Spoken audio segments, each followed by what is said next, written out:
Hello everybody, welcome. Thank you for joining today's webinar on the disciplinary process and the essentials for practice leaders.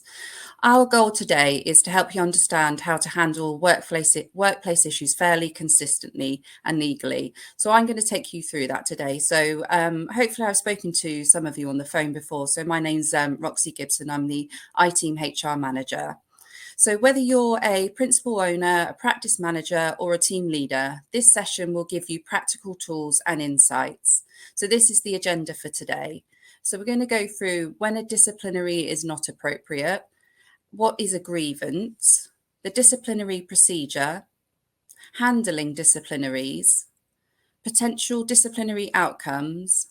We're going to have a go at a case study and see how we get on with that one. And then we're just going to recap on key takeaways. So let's get stuck into it then. So when do you follow a disciplinary procedure? When an issue arises, the employer should meet with the employee to understand the cause. So what is the issue? And once you understand what the issue is, you can then decide how to approach it.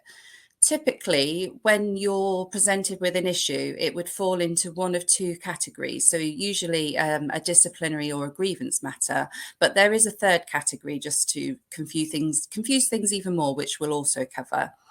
So let's start by clarifying what we mean by discipline and grievances. So disciplinary procedures are used when an employee's conduct or performance is in question. So what do we mean by conduct issues? So this is where the issue relates to an employee's behaviour at work. An example of this could be you're presented with somebody faking an illness to avoid work, somebody who's repeatedly breaking rules, for example, hygiene standards, or another example could be being absent without permission. So we would call this AWOL. And the key point here being to really understand if it is a conduct issue is the employee has control over their actions, so they can choose whether or not to do this behaviour. Just before I cover grievances, I missed at the beginning here. Just I know a few of you already said hello in the chat. So hi, everybody. Feel free to use this for any questions that you have along the way. I will try my best to answer questions as we go along. If I don't get round to answering questions as we go through, then you'll get an opportunity at the end. So apologies for that. So feel free to use the Q&A chat for that.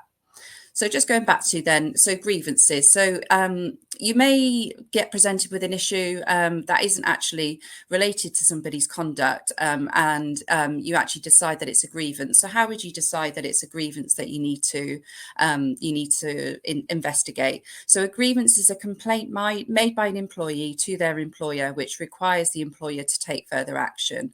So if you're presented with this scenario, there is a separate policy and procedure to follow, which we won't cover today, but I just felt it was important to highlight that they are different and they should be handled in line with the appropriate policy and procedure.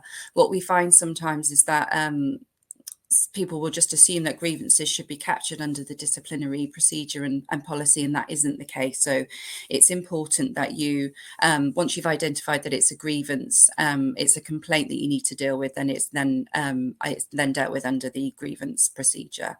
When is a disciplinary not appropriate? So we've looked at when you would use a disciplinary procedure versus when you would use a grievance procedure, but there is another scenario we should cover where an issue may arise and a disciplinary or grievance process is not appropriate. So you may find that after an investigation or looking into the issue or concerns, it isn't actually a conduct issue at all, and therefore the disciplinary process is not appropriate. It doesn't relate to the employee's behaviour, but more around their capability to do the job. So this would fall under a capability issue, and the capability procedure should be followed. So what do we mean by capability? So whereas we were talking about conduct before, so if somebody is able to control their behaviour and they're not doing what you need them to do, then this would be dealt with as a disciplinary case. But if it's somebody's somebody's inability to perform their role due to illness or their disability, this is a capability issue. So therefore, the capability policy should be followed. I know it's talking lots about policies, but I think it's really important to set out, that the disciplinary, the capability, and the grievance procedure are all three different procedures. Luckily for you, they are all in iComply, so they're all set up individually. And if at any point you're presented with an issue that could fall into either one of these, or you're not sure where it falls into at all, then that's what we're here for. Just pick up the phone, get in touch with us. That's where me and the team can help you out. Sometimes it's hard to tell if it falls into which category at all. So if you speak to us, we can let you know, but also I think it's just best to always follow out a full and fair procedure before taking any action. This is the really important part when it comes to any potential tribunal claims. If the claimant is able to demonstrate that the full and fair procedure wasn't followed, then this is where there could be financial implications for the practice. So that's why it's really important that in any of these scenarios, the process is full and fair. So I've already done a bit of a recap on when you should be using which policy and procedure. So just to kind of really bring home the point, a disciplinary procedure should be used after you've investigated the issue and you decide that it relates to an employee's behaviour at work, i.e. they have control over their behaviour. This would be seen as a disciplinary matter. The grievance is when a complaint needs to be investigated, and the capability is when somebody their heart might be in the right place, they really want to do a good job, but their illness or their disability prevents them from being able to do that. Then that's when you would then follow the capability process. So we've identified that it's a disciplinary matter. So let's go through the disciplinary procedure. Often even these type of issues can be resolved informally through a quiet word or coaching. Again, we're more than happy to support with you with what that could look like. But when you decide that formal action is needed, it's crucial to follow a fair and full process. As I mentioned earlier, this is where you could become really unstuck in terms of a tribunal, because if the claimant's case was awarded and they were able to demonstrate that a fair and full process wasn't followed, then this is where there could be financial implications for the practice. One thing to consider when you're looking at the disciplinary procedure is whether the claim is serious enough, or the allegations are serious enough to warrant considering suspending the employee. So if you were to decide that this was appropriate, you would suspend the employee on full pay during the investigation and pending the outcome. What I think is really important to state here is that the suspension itself isn't a form of disciplinary action or an outcome. It's just part of the investigation process itself. It's part of the procedure. And you would only really do this in serious circumstances where there's potential impact on patient safety or staff safety. So anything that kind of falls into that category, you may want to consider suspension. But again, please do speak to us, because we can tell you whether we think that would be appropriate or not, and the process you go through to do that. So you would then, if you decide that you're going to do the suspension or not, you would then move on to, the main part of the procedure. Actually, it's the investigation process. This is the really important part. This is where you gather all of your facts. You speak to any team members that may be mentioned, you gather all the facts, and then after you have had the investigation, that's when you then invite the team member to the disciplinary hearing. Within that invite, it would set out who's going to be present at the hearing and their roles, and also any possible outcomes. And it will also ensure that you give them the opportunity. You need to also ensure that you give them the opportunity to be represented. So this again is really important. That if you didn't do this, this is one where you can be sure that the tribunal would kind of say that the process hasn't been followed, because you haven't given them the right to be accompanied. Just going back to one of the points here, around after you've invited them, you hold the disciplinary, you state who will be present at the meeting. All of this stuff that I've kind of said you need to include is included in the I comply disciplinary document templates that are available. There's various ones in there, but there's an invite to hearings, so you don't need to remember all of this. All of what you need to include is within those templates. So actually conducting the disciplinary.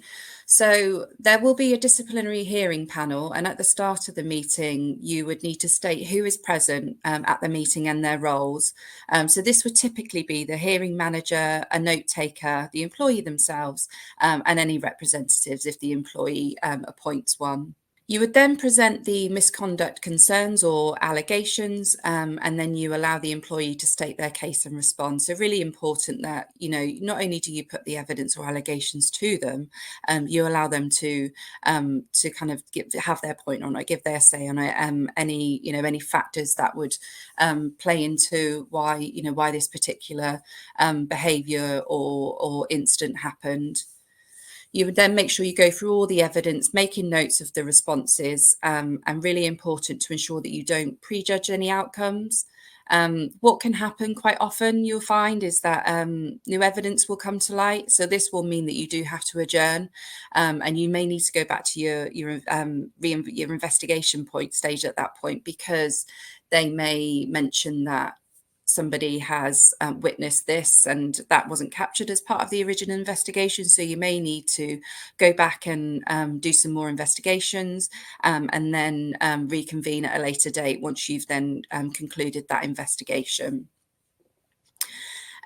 Ensure that you keep full written records and store this information confidentially. So the iteam platform is an example of where you could store that information. It obviously doesn't have to be in that platform, but you just need to make sure that it is stored somewhere confidentially. One of the questions we do get asked, probably more often now than we used to, is whether the meeting can be recorded. So it's not general practice to record the meeting, but if you're in agreement with that, if you're happy to do it, then absolutely you can. The meeting can be recorded, but you would both have to agree to that. And then once you've covered all of the allegations, you've been through all the evidence, you've allowed the employee to have their say and put any mitigating factors forward, you would then adjourn the meeting so that you can then go away and make a decision. So when you adjourn the meeting, it can be for a short period of time. If you think that you've got all the evidence that you need, and it's fairly straightforward, and you think that you can kind of reconvene within, sometimes as quick as 10, 15 minutes or an hour, then you can absolutely do that. Or it's also fine if you need to go away and take some time to consider your decision and outcome, and then reconvene, at a later date, whether that be the next day or even 48 hours later in kind of more serious cases. So it's absolutely fine to take your time to do that, or if you feel that you've got all of the facts and you're able to make that decision more quickly, then again, that's absolutely fine. So how do you decide on the appropriate outcome? So we've grouped the outcomes into 3 categories. So you've got no action, stages and warnings, and then you've got other. So after a fair procedure, the employer should base the outcome investigation findings on what they think is fair and reasonable, and also looking at what you've done previously in similar cases.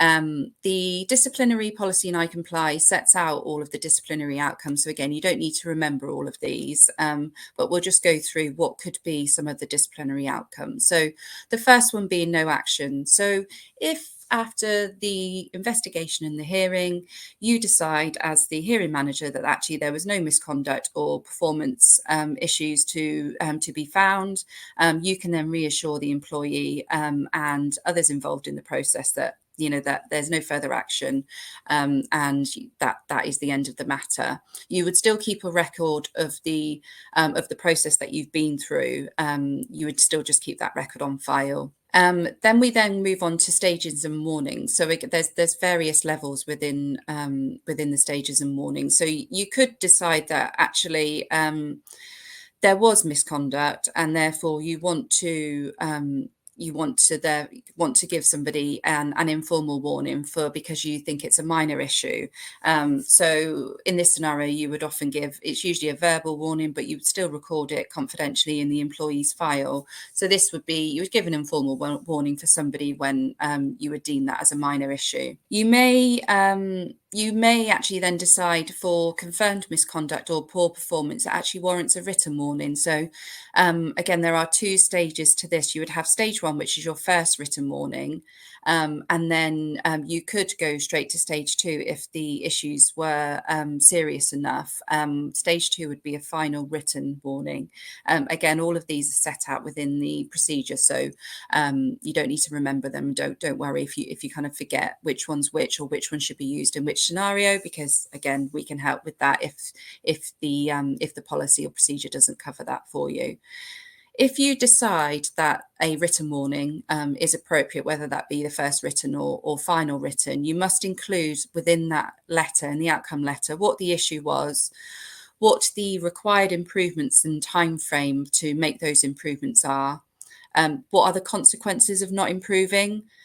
So if they were, an example being if they were not improve in performance within a 3-month period, then it could be that they are taken through the disciplinary process again, where an outcome of that could actually be a final written warning if they've only received a first written warning, or if they were on that final written warning stage at the last hearing, then it could be actually that dismissal is the next outcome in that. Again, not to worry too much about what is required within that letter, because our templates cover everything you need to include in that. So we'll make sure that you don't come unstuck there.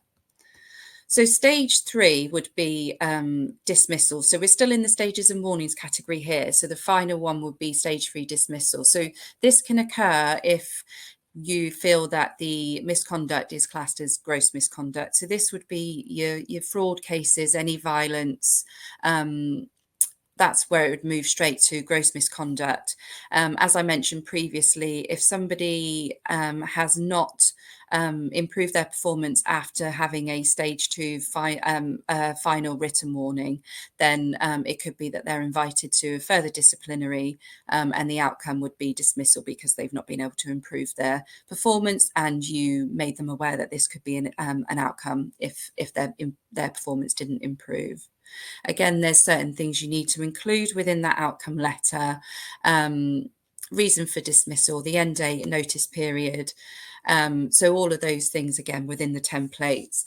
I think it's really important to kind of state that the right to appeal, it is in the template letter, but that is really important because, and I mentioned it previously, where if they did decide to take you to a tribunal for any reason, if this wasn't included in the outcome letter and they were able to present this as evidence, that's going to go in the claimant's favour immediately. So it's really important that that is included in there. So what are the other potential disciplinary outcomes? So this broadly covers anything from somebody being demoted or reassigned to another role.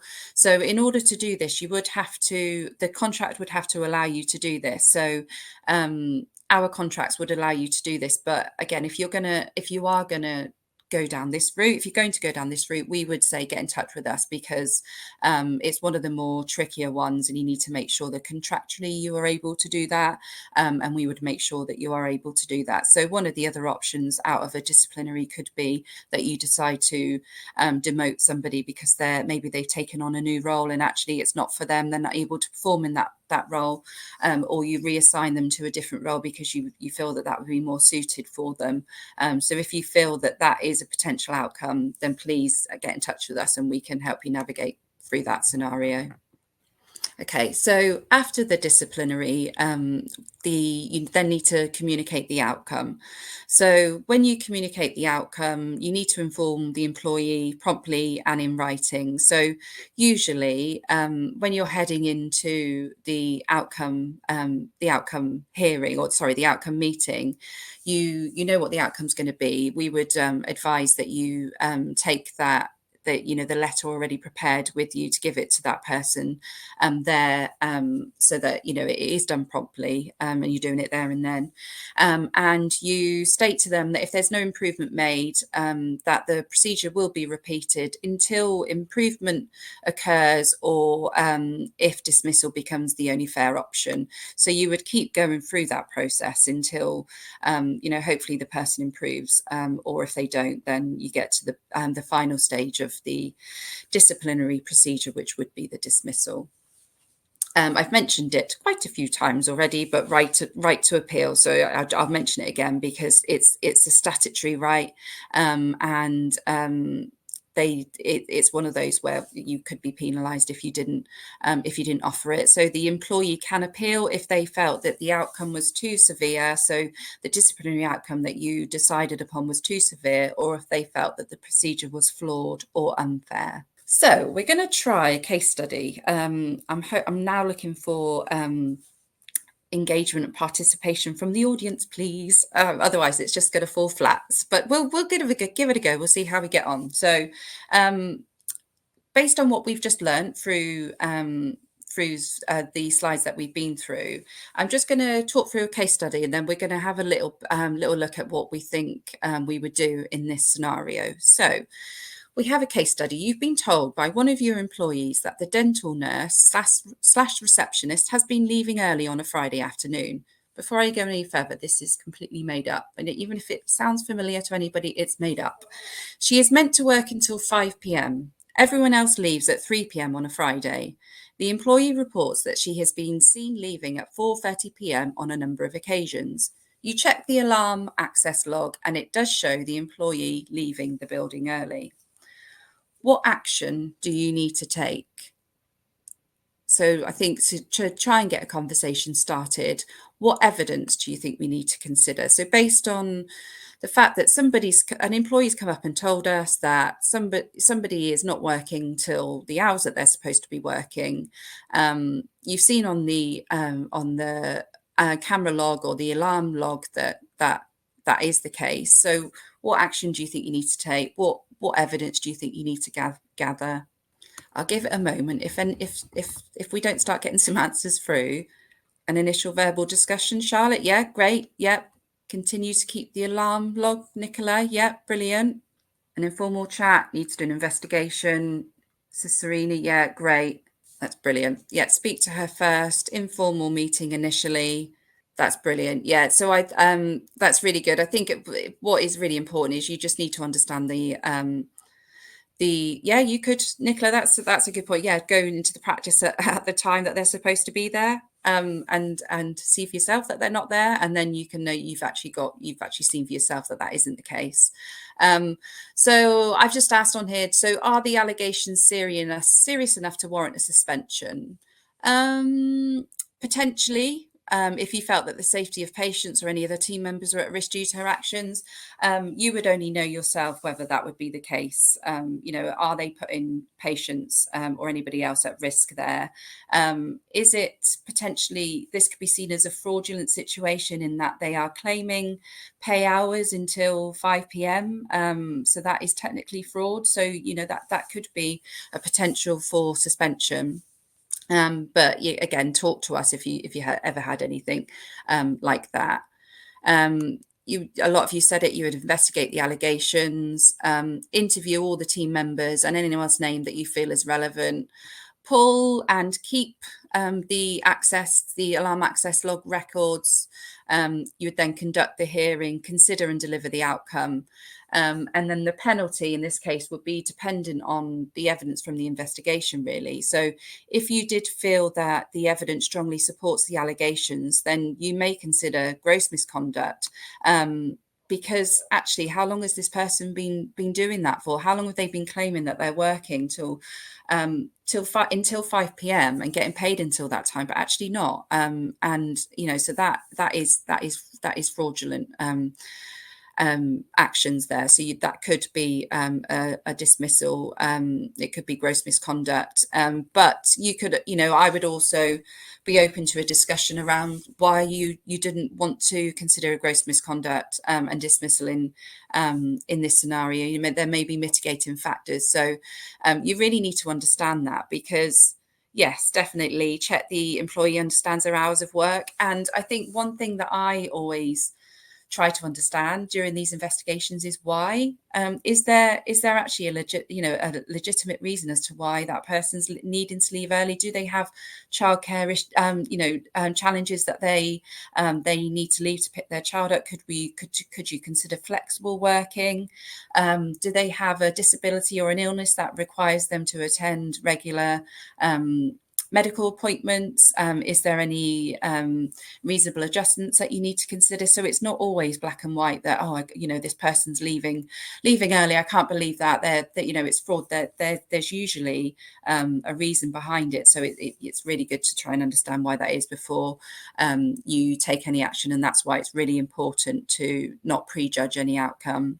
So Serena, I think in this one, if they said they admit it, but they just say they did it with no reason, then that is that's misconduct. So that is where really clearly this fits under the disciplinary procedure. So you would therefore go through all of the steps that we've spoken about and then decide on an appropriate outcome. Okay. Thank you for participating in that case study. I wasn't sure how it was going to go, so I really appreciate that. Thank you. So we're just coming to the end of the topic that we're here to talk about. There are a couple of other bits that I'd like to speak to you about before you go away. But let's just do a recap and the key takeaways from today's session. So disciplinary proceedings should only be used when managing conduct issues. So this is where an issue relates to an employee's behaviour at work. So it's something that they're able to control. This is when you would then use a disciplinary procedure. Some of the examples we covered are around faking illness or repeatedly breaking hygiene standard rules, being absent without permission. The key point is that the employee usually has control over their actions. Where we found where the disciplinary procedure wasn't appropriate was when somebody wasn't actually able to perform their role, not due to misconduct, but due to illness or illness or disability. So we spoke about the fact that the capability process would be more appropriate in this situation. And then we then spoke about when it might not be a disciplinary, it might not become under capability. It might in fact actually be a grievance that you need to investigate, and that there is a separate policy and procedure for you to go through in that scenario. We also covered the procedure. So I wanted to put the procedure and the key takeaways, because this is the part where the practice can be financially impacted if it's not followed. So that's where it's really important to ensure that you follow a fair and full process. Consider whether there's going to be a suspension. Is it serious enough for a suspension? Do the full investigation. I've covered everything that you need to include in the invite letter, what you need to cover in the actual disciplinary meeting itself, and then the outcome. And one of the things I've mentioned on probably more than 2 or 3 occasions is the right to representation and the right to appeal. So maybe one of the things I didn't cover with the right to representation is this is usually a colleague or a union trade rep, if there is one. Sometimes you will find, and this has happened, where they want to bring in a family member.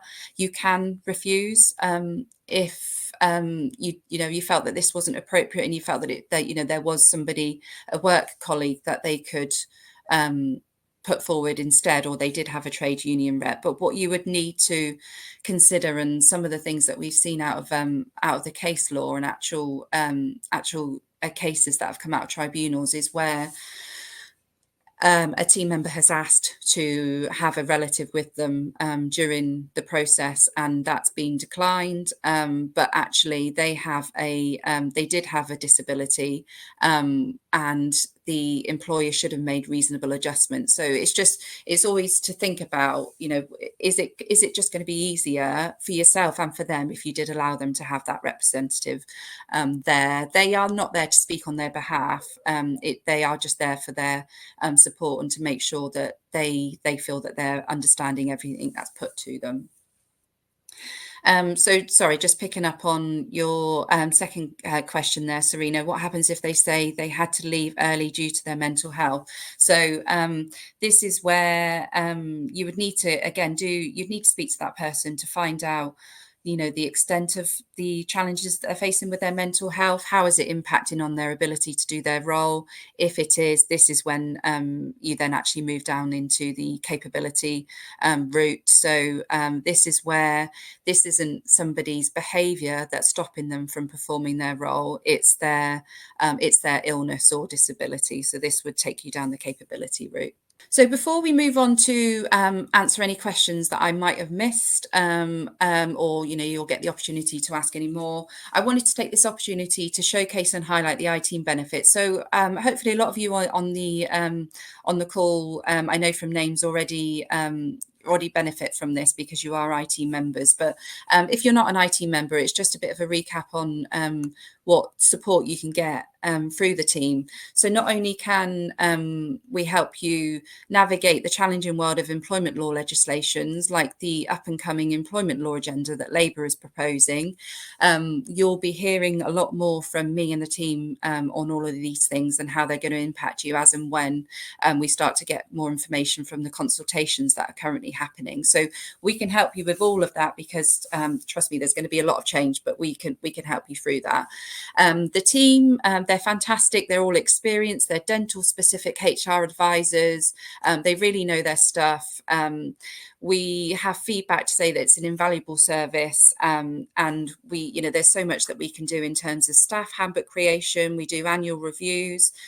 We've got on here that we do initial and annual contract reviews. We also draft those contracts for you now as well. So we can help to prepare job adverts. We can assist with bespoke letter writing. We are pretty much your outsourced HR. So anything you think is HR related, we can.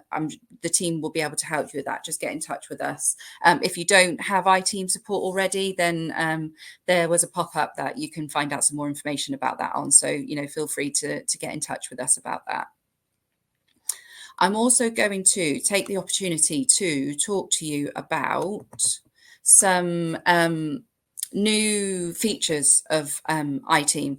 So there has been a bit of news out about the new features on iteam, but I'm not sure if all of you would have seen it. So I think it's a good space for me just to go through what a couple of the new developments are and the benefits of that. So we've now launched Document Engine and DocuSign.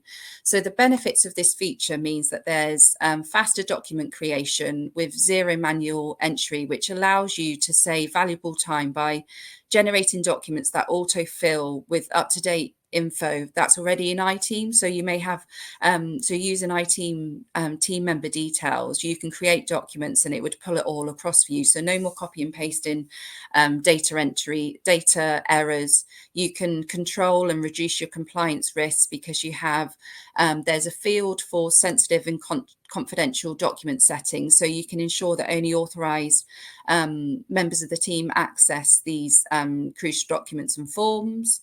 It's smoother, it's more accountable. The approvals process will help you cut down the approval time. It also helps you eliminate version control because it's got a built-in workflow with an audit trail, so peace of mind and regulatory compliance.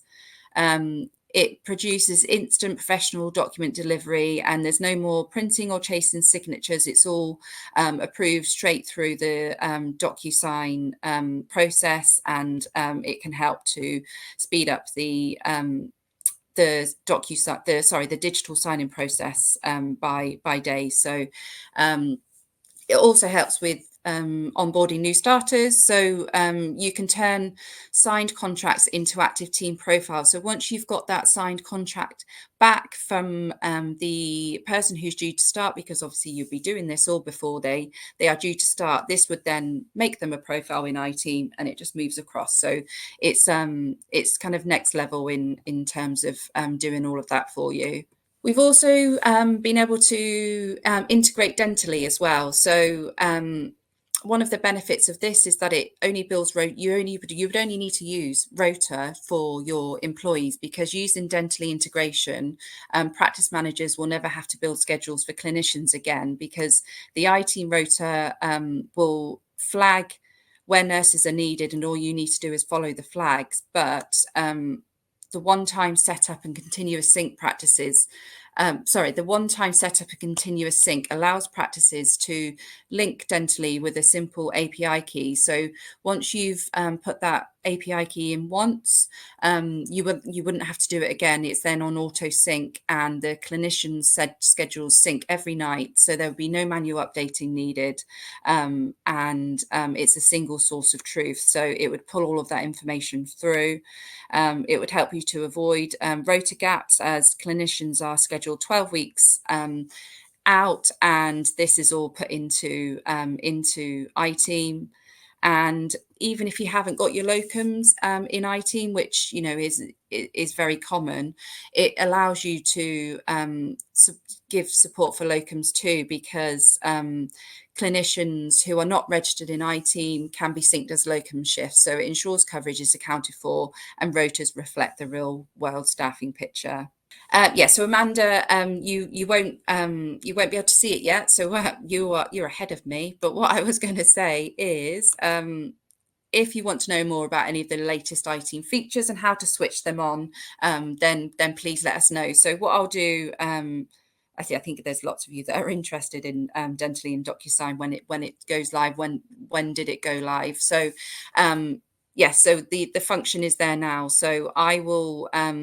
Anybody that's interested in that, I will take your details off of here and get in touch. And I think, but also what this is telling me is that we probably need to go out there and do a bit more messaging around the fact that this is available, and let everybody know that this is now available, and how you would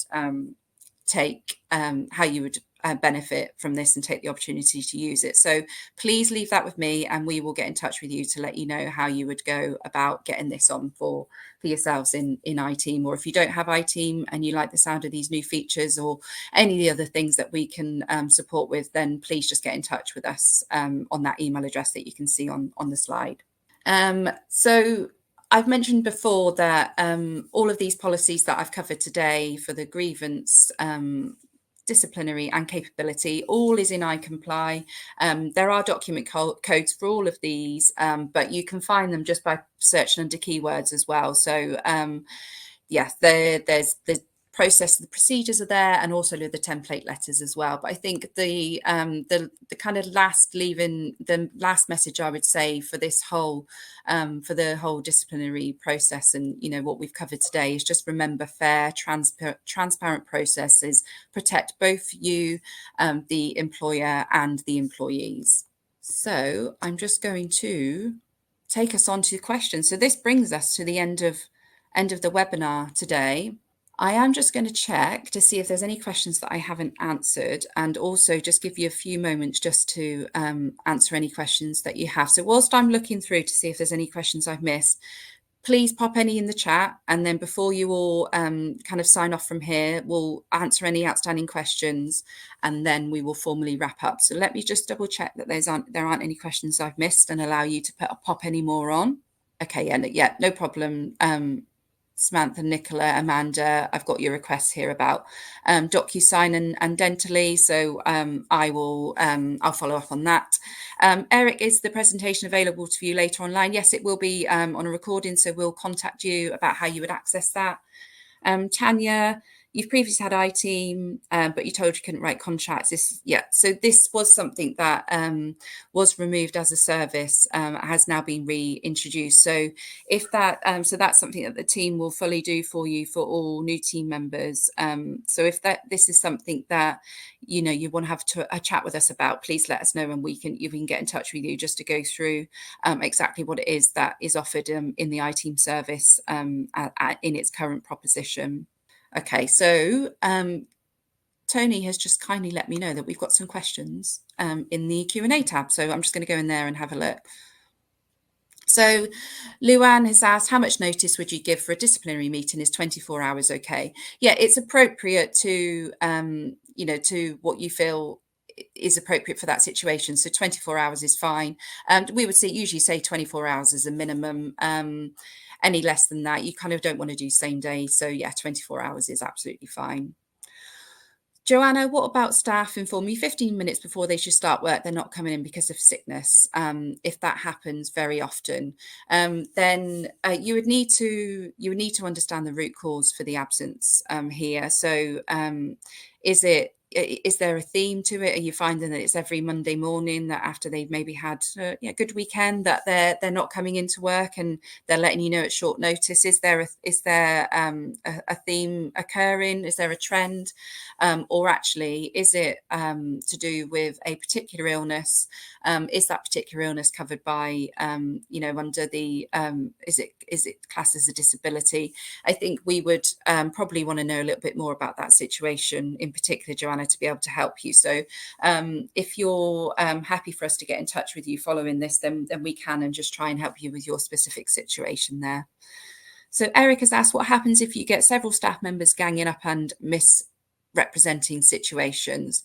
So this one is a really difficult one to get to the bottom of. This is where the investigation is going to be really important to try and understand, the facts from what's true and what's not. Again, I think if you've got a situation here, a specific situation which you would like some support with, then again, we can get in touch with you to help you about this. So I think that's all of the questions in the Q&A. I'm just going to go back to the main chat just to make sure I haven't missed anything there. No, I think that's all of it, actually. So I've got some actions then coming off the back of here to get in touch with a few of you about specific situations that you've got that me and the team can help with.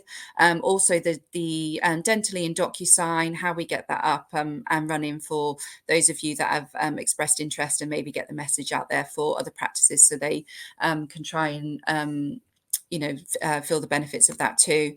So that does leave us to the end. If I did find that I have missed anybody, I will follow up with you. But that just leaves me to say thank you for the opportunity to present to you today. I really hope that you found the session useful and valuable, and you now feel more confident and equipped on how you would apply the disciplinary procedure. Thanks. Goodbye.